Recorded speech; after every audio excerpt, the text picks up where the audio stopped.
नमस्कार मित्रांनो, परत एकदा आपलं खूप खूप स्वागत आहे आपल्या सर्वांच्या लाडक्या महाडीबीटी स्कॉलरशिप ऑफिशियल या चॅनलवरती. आणि आज पीएफ वर्क सिरीज मध्ये पार्ट 3 घेऊन आलोय मित्रांनो. पीएफ ट्रान्सफर रिक्वेस्ट कशी करायची. आता पीएफ ट्रान्सफर रिक्वेस्ट म्हणजे बेसिकली काय की बघा की तुम्ही नोकरी बदलली आहे का, किंवा तुमचे 2 पीएफ अकाउंट झालेत का, आणि पैसे विसरून तर नाही ठेवलात ना जुन्या कंपनीत.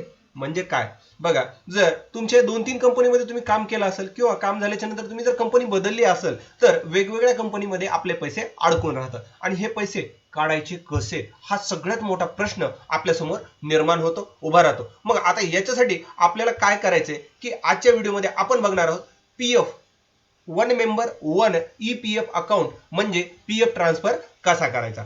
बघा मित्रांनो, सर्वप्रथम आपण महाडीबीटी स्कॉलरशिप ऑफिशियल या चॅनलवर नवीन असाल, अद्याप चॅनलला सबस्क्राईब केलं नसेल तर सगळ्यात महत्त्वाचं चॅनलला सबस्क्राईब करून ठेवा. कशामुळे चॅनलवर येणारे नवनवीन व्हिडिओ सगळ्यात अगोदर तुमच्यापर्यंत पोहोचतील.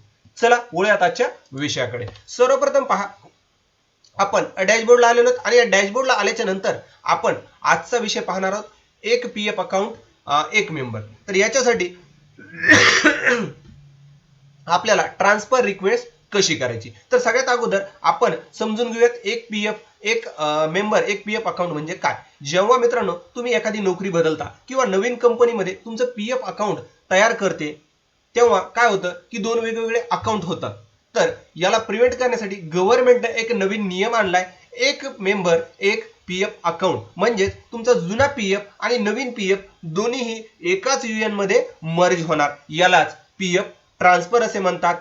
तर पीएफ ट्रान्सफर का गरजेचे. बघा मित्रांनो, पीएफ जर ट्रान्सफर केलं नाही तर पैसे वेगवेगळ्या अकाउंटमध्ये राहतील, पेन्शन अमाऊंट कमी होते, फ्युचर क्लेमला प्रॉब्लेम येतो. ह्या सगळ्या गोष्टी लक्षात घेता गव्हर्नमेंटनं एक पीएफ एक मेंबर असं धोरण चालू केलं. आता चला सर्वप्रथम बघूयात आपण आपली सर्व्हिस हिस्ट्री, म्हणजे आपण किती कंपनीत काम केलंय हे कुठे चेक करायचे.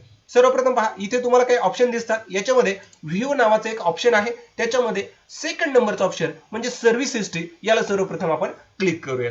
आता इथं क्लिक केल्याच्या नंतर मी आजपर्यंत जेवढ्या कंपनीमध्ये काम केलंय त्या कंपनी मला समोर दिसतील, म्हणजे आपल्याला पीएफ ट्रान्सफर करण्यासाठी सोपं होईल. तर ते कसं करायचं आपण पाहणारच आहोत.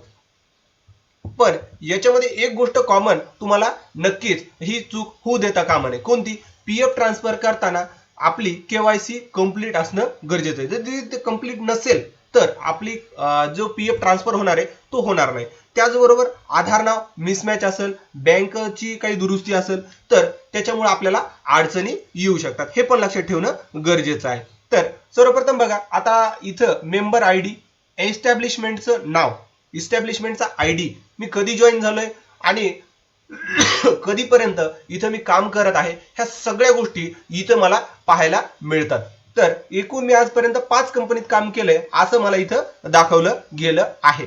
आणि ह्या कंपनी आता आपण एका पाठोपाठ काय करणार आहोत की ट्रान्सफर करणार आहोत. त्यासाठी सर्वप्रथम आपल्याला इकडे ऑनलाईन सर्व्हिसेसला क्लिक करायचे. यामध्ये तुम्हाला 2 नंबरचा ऑप्शन पाहायला मिळेल, one member one EPF account किंवा ट्रान्सफर रिक्वेस्ट. तर याला आपण सर्वप्रथम क्लिक करून घेऊयात मित्रांनो. आता इथं क्लिक केल्याच्या नंतर आपण ट्रान्सफर रिक्वेस्ट मध्ये आलो. इथं तुम्हाला पाहता येईल ट्रान्सफर रिक्वेस्ट. आता याच्यामध्ये तुम्हाला पर्सनल इन्फॉर्मेशन मध्ये तुमची माहिती दिसणार आहे, आणि इथं सुद्धा तुम्हाला तुमचा पीएफ, मेंबर नाव, वडिलांचं नाव, जन्मतारीख वगैरे दिसणार आहे. पण मी सिक्युरिटी पर्पज साठी ती चेंज केली किंवा डमी माहिती इथं प्रोव्हाइड केलेली आहे, म्हणजे तुम्हाला फक्त एक डेमो पर्पज साठी ही माहिती आपण शेअर करतो. तर सर्वप्रथम आपल्याला आपला मेंबर आयडी किंवा युएएन इथे टाकायचा आहे, ज्याच्यामुळे आपल्याला ती इन्फॉर्मेशन आपलं पीएफ ट्रान्सफर करण्याची आपल्यासमोर पाहता येईल. तर सर्वप्रथम मी याला हाईड करून ठेवतो, आणि इथं आपला मेंबर आयडी जो आहे तो आपण टाकूयात, आणि गेट डिटेल्स नावाच्या बटनाला आपण क्लिक करूयात. आता बघा, इथं आपण क्लिक केलंय, आणि आता आपण जेवढ्या कंपनीत काम केलंय त्या कंपनीचे नावं आपल्याला इथं पाहायला मिळतं. आता आपल्याला त्यापैकी जी कंपनी ट्रान्सफर करायची आहे ती कंपनी इथून निवडणं गरजेचं आहे. त्यासाठी आपण जी कंपनी निवडायची ती सर्वप्रथम क्लिक करूया. आता इथं क्लिक केलं तर ही डिटेल्स, मेंबर नाव, त्यानंतर जन्मतारीख, त्यानंतर तुमचं युएन नंबर, ही सगळी इथं दिसते. पण ही सध्या आपण एक डमी टाकली की तुम्हाला एक बेसिक आयडिया यावी त्यासाठी. आता सर्वप्रथम आपण इथं सिलेक्ट नावाच्या बटनाला क्लिक करायचं आहे, आणि इथं मी ह्या सगळ्या गोष्टीला ऍग्री करतो म्हणून क्लिक करायचंय आणि गेट ओटीपी या बटनाला क्लिक करायचंय. तर तो आपण करूयात आणि तो ओटीपी टाकून सबमिट करायचंय. अशा पद्धतीने आपण प्रोसेस करूयात लागलीच. आणि मित्रांनो, जेव्हा तुमचा क्लेम पूर्ण होईल तेव्हा तुम्हाला इथे tracking ID, previous account number, present account number अशा पद्धतीच्या सगळ्या गोष्टी दिसतील आणि प्रिंटेबल फॉर्म 13 सुद्धा तुम्हाला इथे दिसेल. इथून तुम्ही तो डाउनलोड करून त्याची कंप्लीट प्रिंट घेऊ शकता. आणि सगळ्यात महत्वाचं, आता हे तुम्ही जे एकत्र करताय याचे फायदे काय हे सुद्धा जाणून घेणं खूप महत्वाचं असतं. पीएफ ट्रान्सफर केल्यामुळे सगळा पीएफ एका अकाउंट मध्ये येतो, पेन्शन सुरक्षित होते आणि फ्युचर क्लेम हा सोपा होतो. तर एवढे फायदे ह्याच्यामध्ये आहेत बघा.